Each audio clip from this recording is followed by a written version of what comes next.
Pai do Senhor, povo abençoado, como vocês estão? Deus abençoe cada um de vocês.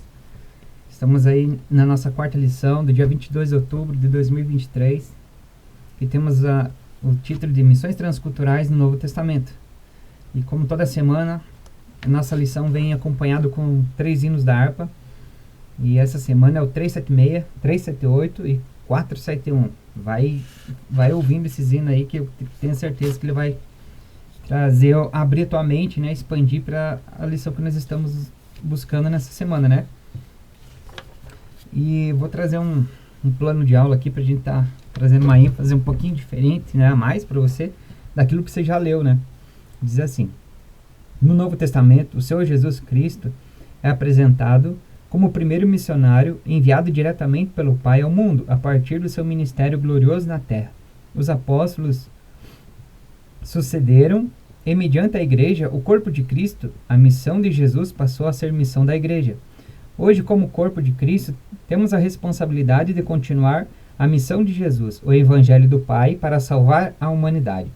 O objetivo da lição: revelar o Deus missionário no Novo Testamento, mostrar as missões nos evangelhos e em Atos dos Apóstolos, enfatizar a missão cumprida nas cartas e no Apocalipse. O caráter missionário é central no cristianismo primitivo, conforme podemos ver o livro de Atos e nas cartas apostólicas. De modo, o Novo Testamento é um livro missionário no discurso, conteúdo e propósito. Esse entendimento do fundamento missionário da primeira igreja deve nos estimular a exercer a vocação missionária na atualidade. Essa lição então vem nos ensinar, né, que desde o plano inicial de Deus, ele nos chamou para sermos sucessores, né, da obra inicial, que ele mandou seu filho, né, para ser como se fosse o primeiro missionário. Ele foi o primeiro missionário e mandou seu filho para suceder, e nós somos a sucessão daquilo que Jesus iniciou na terra. A igreja do Senhor herdou a missão de Deus, veja bem, mediante do seu filho, para testemunhar, apresentar e proclamar a mensagem de salvação para o mundo. Por isso, a missão da igreja de Cristo deve ser executada com todo temor e reverência. E a palavra-chave da nossa semana é o Novo Testamento. Mais um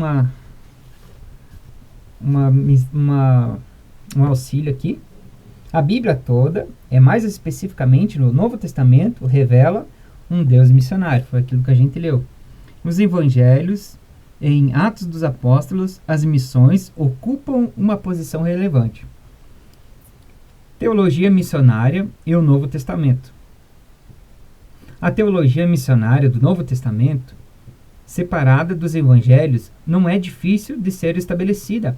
Precisamos apenas nos lembrar do fato de que o livro de Atos é um autêntico registro missionário dos apóstolos e da igreja primitiva, e de que todas as epístolas foram escritas para igrejas estabelecidas através do esforço missionário. Se o cristianismo não fosse uma religião missionária e os apóstolos não tivessem sido missionários, não teríamos o livro de Atos e nenhuma epístola, com a exceção de Mateus. Até mesmo os evangelhos foram escritos para igrejas missionárias. O Novo Testamento é um livro missionário em discurso, conteúdo, espírito e desígnio. Esse é um fato simples, mas também é um fato de real e profunda importância. O Novo Testamento é mais teologia em ação do que teologia em razão e conceito. Ele é teologia missionária. Então fica, né, essa reflexão, né, pra gente, que imagina se os apóstolos, né, da antiguidade tivessem se calado, tivessem feito uma bolha, fizesse assim uma associação dos apóstolos e tudo que acontecia era só entre eles, tinha Jesus só para eles, e Jesus também faria uma bolha ali e só ia curar eles, só ia dar salvação para eles. Onde eu e você estaríamos, né, nos dias de hoje? O evangelho não tinha chegado na gente. Então os apóstolos tinham o trabalho, principalmente Paulo, né, de enviar cartas para as igrejas missionárias, que também levavam a missão de levar o plano de salvação para outras pessoas. Então, e se esse evangelho, que tudo isso que você recebeu até o dia de hoje, Qual é a intenção de você estar recebendo, né, informação? Qual a intenção de você ter recebido salvação na tua vida? É para você levar aqueles que não conhecem, aqueles que ainda estão sedentos, aqueles que ainda nem sabem, né, da salvação. Então, cabe a mim você entendermos, né, o conceito de Deus, do Evangelho, do ministério, que a gente tem que ter um coração, né, voltado a missões, ou seja, levar a palavra de Deus além de você, além, né, do teu coração, do teu entendimento, mas levar aquelas pessoas que ainda não conhecem, né, que saem do teu cotidiano, saem do teu espaço físico, da tua bolha, sabe aquela tua bolha que é só aqueles que você gosta? Não, você começa a levar para aqueles de longe, de outros lugares, aqueles que você nunca viu, você simplesmente encontrou na rua, você vai falar de Deus, você vai falar do plano de Deus, e Deus vai alcançar essas pessoas. Nas cartas paulinas, em gerais, bem como no livro do Apocalipse, está presente o propósito missionário de instrução e consumação de tudo. Os apóstolos viviam e ministravam com a consciência de estarem tomados pelo Espírito Santo. Isso é uma verdade. Eles sabiam que para essa obra ser realizada, foi como a da última pregação. Precisaríamos de fé, crer e tomar posse do Espírito Santo dentro das nossas vidas, né? E para você ver como mais ou menos era a experiência que eles tinham. As experiências do Senhor vivo e glorioso eram medidas pelo Espírito Santo. Dessa forma, há uma ênfase firme e consistente quanto ao Espírito Santo no ensinamento e nas experiências apostólicas. O Espírito Santo é a dinâmica no ministério dos apóstolos. E estar repleto do Espírito é essencial para um serviço eficaz e aceitável. Isso tem uma conclusão no livro de Atos, capítulo 2, versículo 4, Atos 4, do 8 ao 31 e Atos 6, do 3 ao 10. E também tem uma referência em 1 Pedro, do 1 ao 12, e 2 Pedro, do 1 ao 21. O Espírito Santo também é a fonte apropriada de força e conforto no sofrimento e martírio, que é o sofrimento, né, que é até morte. Os apóstolos sabiam por experiência e importância do Espírito Santo. Sem ele, suas vidas teriam permanecido menos que cristãos, menos que normais, pois ele mediava a própria vida deles, a dinâmica, o significado, a orientação e a glória. Foi devido à sua presença em suas vidas que a glória do Senhor ressuscitado irradiou-se dos apóstolos e os impediu em um empenho missionário. Os impeliu, né? Impediu não, impeliu, ou seja, desenvolveu, né, em um empenho missionário das suas vidas. Então essa é uma reflexão a mais, né, para a gente trazer uma conclusão maior para os nossos pensamentos. E agora a gente já chega no questionário, né? Vamos ver se você conseguiu, né, resolver. Se você não conseguiu, aquela mesma situação. Vem a pergunta, a gente vai pegar a Bíblia, vai explicar, vai entender junto, mas não fica com dúvidas, não tente deixar, vou pegar a resposta aqui e pronto, ninguém vai saber. Você precisa saber, você precisa entender, né, o contexto do que você está estudando. E sempre faça uma reflexão. A gente está no capítulo 3, dê uma volta, né, lá no início, porque talvez agora lá do início vai trazer uma conclusão, né, vai abrir uma luz diferente na tua mente para você entender lá atrás, né, as primeiras lições. Vai revisando o conteúdo para você estar sempre na ponta da língua. Vamos lá? Pergunta de número 1. Por que podemos dizer que a Bíblia é um livro eminentemente missionário? Resposta.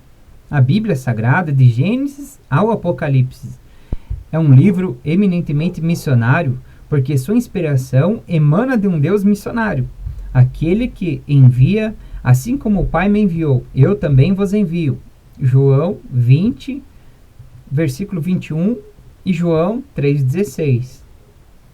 Essa é a resposta da pergunta de número 1. Pergunta de número 2. Qual é a tarefa inacabada da Igreja de Cristo? Resposta. Anunciar o Evangelho a toda criatura. Mateus 28, versículo 19. Lembrando que talvez a tua resposta possa não ser a mesma, mas se ela tiver o mesmo sentido, tá certo, né? Não deixa de estar certo. Como a natureza missionária na formação dos evangelhos pode ser vista? Resposta. Essa natureza missionária pode ser vista também na formação dos evangelhos, à medida que eles foram produzidos sob a inspiração do Espírito Santo, para que as pessoas pudessem conhecer o Senhor Jesus. João, capítulo 8, versículo 32 ao 36. Entenderam? Vamos de novo a resposta. Essa natureza missionária pode ser vista também na formação dos evangelhos, à medida que eles foram produzidos, sob a inspiração do Espírito Santo, para que as pessoas pudessem conhecer o Senhor Jesus. João, capítulo 8, versículo 32 ao 36. Pergunta de número 4. Segundo a lição, quem foi o primeiro missionário transcultural da igreja? Resposta: Felipe. Foi o primeiro missionário transcultural da igreja primitiva. Resposta: Felipe. Pergunta de número 5. Qual era o objetivo missionário do apóstolo Paulo com as suas cartas?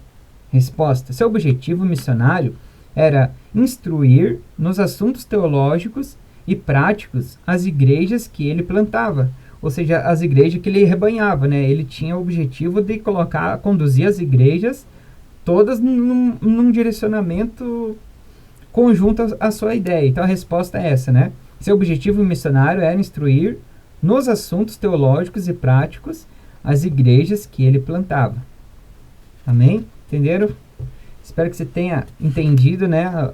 Essa lição não é tão difícil. Tem umas palavras difíceis, mas ela não é tão difícil assim. Eu creio que você entendeu, eu creio que você tomou posse. E eu quero já deixar o plano de aula, né, para a nossa lição de número 5, que os hinos, né, da semana, que é o hino de número 24, o hino 122 e o hino 486. E, né, temos lá o tema da nossa lição, né, de número 5, que é para o dia 29, que é uma perspectiva pentecostal de missões. E a palavra-chave, né, da semana que vem é pentecostal. Oh, glória! Vamos para os hinos de novo, hino 24, hino 122 e hino 486 da harpa cristã. Amém, meus amados? Essa foi a aula de hoje. Espero que você tenha entendido. Não fica com dúvidas. Qualquer coisa, venha perguntar, né? Não deixa de ver as referências que tem, né? As citações bíblicas, os versículos. Então, tenha em mão sempre a tua revistinha e a Bíblia do seu lado para você estar acompanhando, para você estar analisando ali, para você ter um entendimento, né, um pouquinho melhor. Amém? Que Deus abençoe vocês. Fique com Deus. Até a próxima. Deus abençoe. Oh, glória.